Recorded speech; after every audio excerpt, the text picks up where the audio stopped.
ഫുട്ബോളിൻ്റെ പുതിയൊരു അപ്ഡേറ്റുമായി soccer talk വീണ്ടും നിങ്ങൾക്ക് മുന്നിലെത്തുന്നു.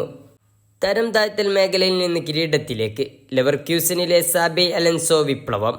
കഴിഞ്ഞ സീസണിലെ തരം താഴ്ത്തൽ മേഖലയിൽ നിന്ന് ഇത്തവണ കിരീടത്തിലേക്കുള്ള ബയൺ ലെവർക്യൂസന്റെ മാറ്റത്തിനു പിന്നിൽ ഒറ്റ പേരേയുള്ളൂ, സാബി അലൻസോ. ലിവർപൂളിലും റിയൽ മാഡ്രിഡിലും പിന്നെ ബയൺ മ്യൂണിക്കിലും ഡിഫൻസീവ് മിഡ്ഫീൽഡിന്റെ പര്യായമായ സ്പാനിഷ് താരം. കളിക്കാരനിൽ നിന്ന് പരിശീലകനിലേക്കുള്ള അലൻസോയുടെ മാറ്റത്തെ ബയൺ ലെവർകൂസൻ എന്നും വിളിക്കാം.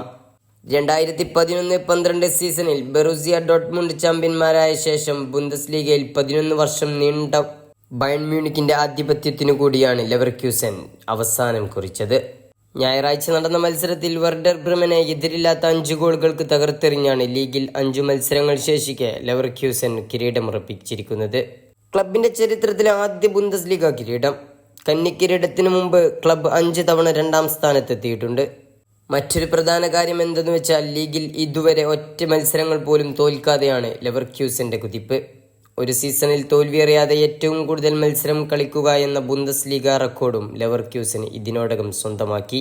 29 മത്സരങ്ങൾ കളിച്ചതിൽ 25ലും ജയം, 4 സമനിലയായി. 75 ഗോളുകൾ നേടിയപ്പോൾ 19 മാത്രമാണ് വഴങ്ങിയത്. കഴിഞ്ഞ സീസണിൽ ക്ലബിന്റെ ചുമതല ഏറ്റെടുക്കുമ്പോൾ ടീം തരം താഴ്ത്തൽ ഭീഷണിയിലായിരുന്നു.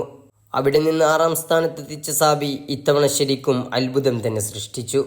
സാബി അലൻസോക്ക് നല്ല പരിശീലകനാകാൻ കഴിയുമെന്ന് വ്യാഖ്യാത പരിശീലകരായ കാർലോ ആൻസലോട്ടിയും ഹോസെ മൗറിഞ്ഞോയും നേരത്തെ പ്രവചിച്ചിട്ടുണ്ട്. കാരണം കളിക്കാരനായിരിക്കുമ്പോൾ തന്നെ ഗെയിം റീഡ് ചെയ്യാനുള്ള കഴിവുണ്ടായിരുന്നു. അൻസലോട്ടിയുടെ മാൻ മാനേജ്മെന്റ് സ്ഥിതിയും മൗറിഞ്ഞോയുടെ ടാക്ടിക്സും ഒരുപോലെയുള്ള പരിശീലകനാണ് സാബി എന്ന് ഫുട്ബോൾ ലോകം പറഞ്ഞു തുടങ്ങിയിട്ടുണ്ട്. ലെവർക്യൂസനെ അടിമുടി അയച്ചു പണിതൊന്നുമല്ല സാബി അവരുടെ തലവര മാറ്റിയത്. Granit Xhaka, Alex Grimaldo, Victor Boniface, Jonas Hofmann എന്നിവരെ പുതുതായി എത്തിച്ച ശേഷം പ്രതിരോധമുറപ്പിച്ച് ആക്രമിക്കുന്ന ശൈലിയിലേക്ക് ടീമിനെ മാറ്റി. സാബിക്ക് കീഴിൽ ടീം 3-4-2-1 ശൈലിയിൽ കളിക്കാൻ തുടങ്ങി. വേഗമേറിയ കൗണ്ടർ അറ്റാക്കുകൾ, മിഡിൽ തോർത്ത് കേന്ദ്രീകരിച്ചുള്ള ആക്രമണ പദ്ധതി, പ്രതിരോധിക്കേണ്ടി വരുമ്പോൾ അതിവേഗം തിരിച്ചെത്തുന്ന വിംബാക്കുകൾ.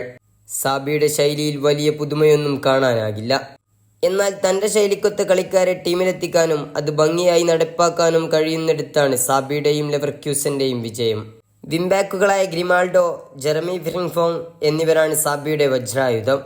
ക്ലാസിക് 10ാം നമ്പർ പ്ലെയറായ ഫ്ലോറിൻ വിർറ്റിനസ് ആണ് മധ്യനിരയിലെ ആക്രമണ ചുമതല. ഗ്രാനിക് ഷാക്കയും എസിക്യു അലാഷ്യസും ഡിഫൻസീവ് മിഡ്ഫീൽഡിന്റെ ചുമതലക്കാരാണ്. ചുരുക്കത്തിൽ പറഞ്ഞാൽ പുതിയ ലെവർകൂസനെ ഒന്ന് ഭയക്കേണ്ടതുണ്ട്. ഇനി വരുന്ന ചാമ്പ്യൻസ് ലീഗിലും അവരെ ഒന്ന് ഭയക്കേണ്ടത് തന്നെയാണ്. ഫുട്ബോളിന്റെ പുതിയ വിശേഷങ്ങളുമായി സോക്കർ ടോക്ക് വീണ്ടും നിങ്ങൾക്ക് മുന്നിലെത്തും.